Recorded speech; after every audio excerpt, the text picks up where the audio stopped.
আল্লাহ তুমি করো একটু মেহেরবানি, আল্লাহ তুমি করো একটু মেহেরবানি, কবুল করো আমার কুরবানি, কবুল করো আমার কুরবানি।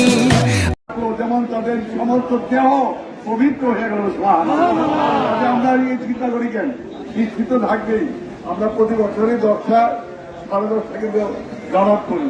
আমরা সবসময় আগে 10:10টায় বর্ণদার বেশি হয়ে গেছে, 10:10টায় আমরা ইনশাল্লাহ খাস করে এই ঈদুল ফিতরটা মানে যার যার বান্দাদের কত বড় ত্যাগ, যে তার সন্তানকে তিনি আল্লাহর পথে কোরবানি দিচ্ছেন।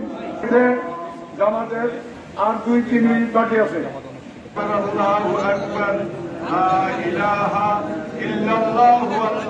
আমাদের জাতির পিতা, মুসলিম জাতির পিতা ইব্রাহিম এই উদ্দেশ্য করে চিন্তা করতে হবে। এখন কোরবানির মধ্যে আমরা মানছি, কাজে আমরা কোরবানি নিজেরা সে কোরবানি করবেন না।